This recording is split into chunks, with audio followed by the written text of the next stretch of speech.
México se logró colocar entre las 50 economías más competitivas del mundo, de acuerdo con el índice mundial de competitividad 2018 del Foro Económico Mundial. Sin embargo, retrocedió 2 posiciones respecto al año anterior. Para hablar sobre este tema me acompañan Gonzalo Soto, Pau de Barrientos e Isaid Mera. ¿Qué tal? ¿Cómo están? Todo bien, Abraham, ¿qué dices? Hola, buenas tardes. ¿Qué es lo más relevante? ¿Cuál es la primera lectura de este reporte? Que como ya decíamos, bueno, se cuela entre los 50 países más competitivos de un total de 140 países, pero retrocede. ¿Cuál es la lectura que tenemos? Pues primero que se cuela de rebote, ¿no? Es decir... Apenitas, 46. Apenitas. Estaba en el 51 el año pasado, ahora se pone en el 46. No es que haya avanzado 5 lugares como tal, sino que actualizó su metodología el WEF, entonces eso de rebote le permite a México meterse al top 50. ¿Por qué actualizó su metodología el WEF? Pues bueno, ya incorpora motores de la cuarta, no transformación, sino revolución industrial, para que precisemos bien, como capital humano, innovación, pensamiento crítico y resiliencia. Es por eso que México se mete en el top 50, es decir, o sea, sí, pero no, básicamente. O sea, está en el top 50 porque aguantó. Exactamente. Punto. O sea, no es porque realmente sea una economía mucho más dinámica, no es realmente porque sea una economía mucho más competitiva, es porque aguantó. Ahora, para el tamaño de nuestra economía, ¿está en el lugar 50? ¿Es bueno? ¿Es malo? A ver, la economía chilena es mucho más pequeña que la mexicana y es el primer lugar. Entonces tú me dirás si es bueno. Yo creo que al final, México apunta a ser la 13ª, la 11ª economía, me parece, en los próximos, para 2050. Ese es el pronóstico de muchos economistas. Si México está en el lugar 46 en competitividad, pues creo que todavía nos falta. No creo que el tamaño de la economía sí ayuda, creo que el tamaño y el dinamismo que empiezan a tener el sector privado en algunos sectores sí ayuda, pero al final del día nos estamos quedando con un país que en los puntos críticos o en algunas de las categorías más importantes para el desarrollo económico seguimos muy rezagados. La capacidad de innovación, México está en el lugar 50, en la infraestructura México está en el lugar 49, en el dinamismo empresarial en el 41. De nuevo, las mejores categorías en las que salimos fue tamaño de mercado, pues que eso es intrínseco al tamaño del país y eso es intrínseco a cómo se han dado las cosas en materia macroeconómica en los últimos 15 años y la estabilidad macroeconómica, que bueno, pues ahí más o menos va con todo y la deuda, pero bueno, ahí está. Entonces, realmente que seamos la lumbrera y sea una cosa fantástica, no me parece el resultado. Sí, no, para nada, Abraham. De hecho, este es el país que va a dejar el Peña Nieto en la siguiente administración, por la tendencia que sigue. Los pilares, sobre todo, donde se manifiestan las debilidades más grandes del país, pues va a seguir la tendencia, al menos los próximos 2 o 3 años, ¿no? Aquí una cosa relevante, Abraham, es el cambio de metodología que hace el WEF, que también inutiliza, ¿no?, el comparativo con otros años, ¿no? Para hacer un balance sexenal, por ejemplo, exactamente, ya no es posible. ¿Por qué? Porque el WEF se está quedando un poquito atrás, un poco rezagado en el sentido de manejar los datos duros, ¿no? Ellos se basaban mucho en percepciones, encuestas de la gente que iba allá en enero a Suiza, pues le preguntaban, señores, ¿cómo ven al país? O sea, preguntas bastante abiertas, muy cualitativas, y pues ahorita el 70% de la información con que está acompañando este reporte son datos duros. De hecho, el WEF se tardó aproximadamente, retrasó un mes su publicación, pues, para revisar toda esta información, que fuera consistente estos datos duros, y los resultados ya están a la vista, ¿no? En el caso, bueno, ahorita le acaba de comentar algo Gonzalo, el PIB pues es una de las cosas más sobresalientes, ¿no?, del país. De hecho, entre los rubros donde el país sale mejor posicionado es en el caso de la tasa de electrificación, que somos el número 1 del país, ¿no? Digo, o sea, no es algo... luz en todas partes, ¿o qué? Sí, hay luz en prácticamente el 100% del país. No es algo negativo. Para 2018, qué sorpresa, ¿no? Qué logro, wow, digo, pues sí, para estar en 2018 es un... Lo logramos 100 años después, claro, pero se llegó, ¿no? Y también, pues, en la dinámica de deuda, es decir, en el caso de contratar deuda de corto o de largo plazo, también somos el número 1 del planeta, y en la posición inversa somos, bueno, casi el número 1 en el caso del crimen organizado. En penúltimo lugar, quiero decir. 139 de 139. Ahí 140. estamos en el otro extremo, que también hay varios rubros que están en el otro extremo. Sí, Uno claro. es el combate, en realidad es el combate, ¿no? Contra el crimen organizado o la presencia del crimen organizado. presencia del crimen del crimen organizado. organizado es 139. De ahorita. 140. Confiabilidad en la policía, creo que va una cosa agarrada de la mano de la otra, 138, tasa de homicidio 130, libertad de prensa 120, 120, corrupción nos preocupamos, ¿o no? 113, derechos de los trabajadores 112. Ahí quisiera hacer una pausa en derechos de los trabajadores. El web señala que en México pues las condiciones de los trabajadores no son... Es el 112, 140, ni siquiera podemos decir que son regulares, son malas. Y me parece que sí es un punto en el que el próximo gobierno no ha puesto detalle, ni siquiera se ha mencionado. Por ahí se habló un poquito de los sueldos con esto del tratado comercial, pero en el tema de las prestaciones siempre se ha hablado, por ejemplo, de México, de los países que más trabaja, que menos días de vacaciones por ley tiene. Sí me parece que en algún momento el país debería desligarse de Estados Unidos, porque sabemos que estamos en esas condiciones de 4 días feriados creo que al año, 6 días de vacaciones por ley, mucho por el tema de la cultura estadounidense, pero sí creo que México debería también probar otro modelo que sería darle mayor descanso a los trabajadores y en un afán de buscar mayor productividad, porque llevamos un montón de años con este modelo y la productividad no avanza. Bueno, ¿por qué no probar el tema de dar mayores estímulos a los trabajadores, más días de descanso, entre otros beneficios? Y a lo mejor por ahí podemos aumentar la productividad de los trabajadores. Sí creo que es un punto que me parece una pena que el próximo gobierno no le haya puesto, o ni siquiera lo mencione. Además pensando que tenemos más del 50% de la población en informalidad.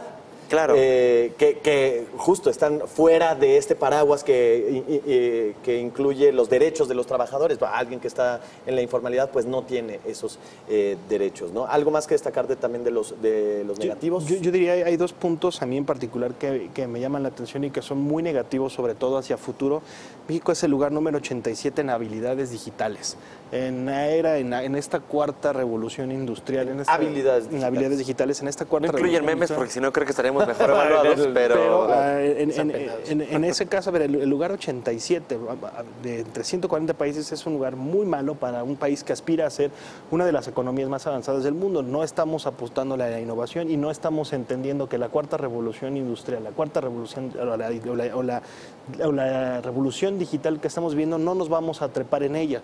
En México seguimos enseñándole a los niños a escribir letra cursiva en la primaria y no código y programación como lo hacen en otros países. Entonces hay que empezar a revisar qué habilidades son las que queremos. Pero también las políticas de los últimos gobiernos no apuntan, o sea, en el discurso hablan de México, llevarlo a otro nivel, pero en realidad las políticas de los gobiernos de los últimos años apuntan a que México siga siendo el país de mano de obra barata. De mano de obra barata. Siguen por todas las políticas es de educación, laborales, apuntan a ese gran gancho, ¿no? Ver, ¿Por qué México es atractivo? Por la mano de obra barata. Y voy al siguiente punto, que quedan 2 puntos que me preocupaban, creo que este va muy de la mano de lo que dice Isa.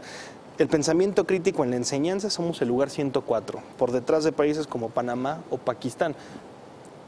Entonces tenemos jóvenes que no piensan, no analizan críticamente las cosas y tenemos jóvenes que tienen pocas habilidades digitales, bonito futuro económico que críticamente que no se entienda por el tema de estar en contra de todo o ser anarquista. Es una capacidad de análisis, de una capacidad de análisis, de que en la escuela, en las habilidades o el mismo trabajo, no hagas lo que te diga, aprieta este botón 200 veces y es lo que tienes que hacer.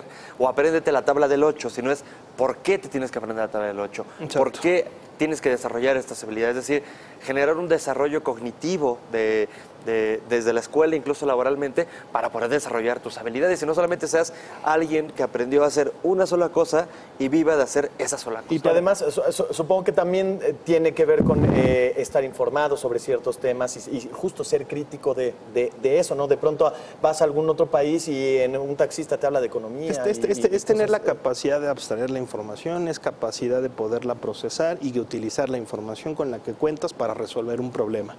Y en México no estamos enseñando de manera correcta este tipo de habilidades que, insisto, pues son fundamentales para muchas cosas. Como decían ahorita, a ver, el futuro económico ya no va a consistir en la mano de obra barata porque se está automatizando en la gran mayoría de la mano de obra barata. ¿Qué es lo que sigue?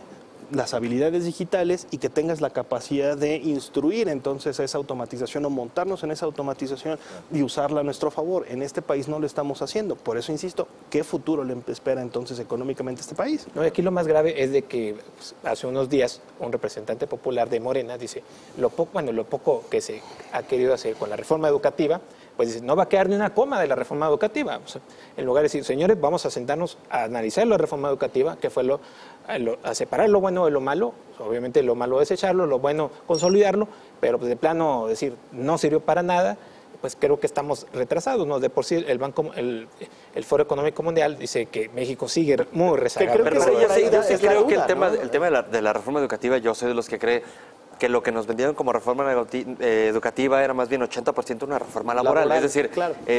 Más bien el nuevo gobierno, más allá de quitar comas, vamos puntos, a quitar todo. hay que hacer una reforma educativa real, no una reforma laboral. En donde una nos diga, reforma se va a enseñar código. Claro, pues, código, inglés, donde vamos a preparar a los maestros, donde se van a evaluar a los maestros, donde los alumnos los vamos a enseñar a pensar, a razonar, no a aprenderse las cosas. Una real reforma educativa y que no sea vamos a contratar o contratar o despedir maestros, como fue el centro o el corazón de la reforma que aprobó el gobierno actual. Claro, porque si no se hace, entonces seguiremos viendo estos niveles de competitividad en estos rubros.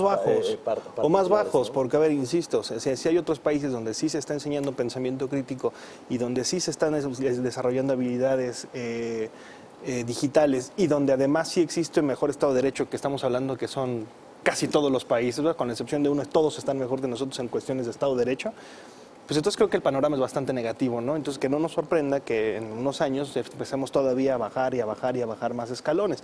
Insisto, a ver, creo que recuperamos parte de los lugares que se habían perdido respecto del año pasado, en buena medida por el asunto del cambio de metodología y porque aguantamos, mientras que a otros países les fue un poco mal en la cuestión de la estabilidad económica.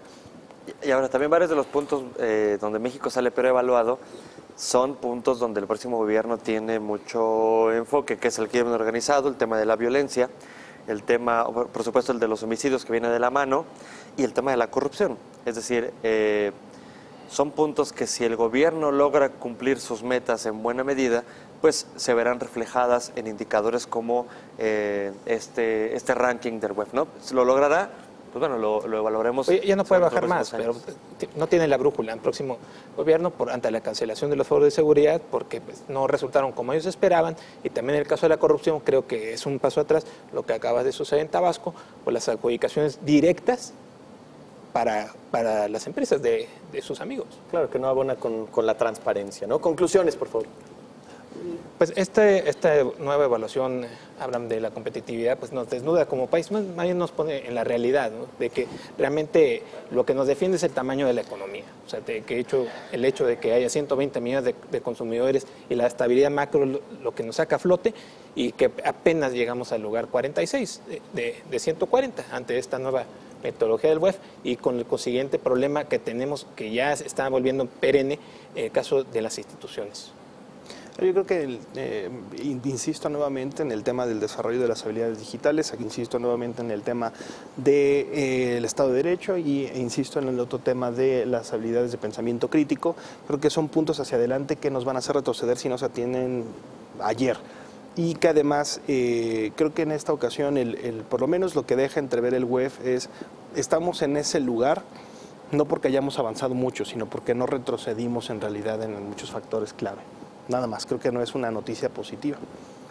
Sí es importante el tema del aeropuerto, sí es importante el tema del Tren Maya, pero me parece igualmente importante que se atiendan temas como la competitividad, porque si el próximo gobierno no atiende este tema tan importante, pues la economía no va a terminar de despegar, seguiremos siendo una economía con crecimientos mediocres, con estos indicadores donde nos salve, como dice Baude, el tamaño de la economía nada más. Entonces, pues ojalá también el discurso del próximo gobierno vaya hacia estos temas que son bien importantes. Interesante, por supuesto, este índice de competitividad que publica el WEF en esta edición 2018. Eso es lo que se platica en las mesas de edición de El Financiero sobre este tema. Muchas gracias por el análisis. Vamos a una pausa y regresamos con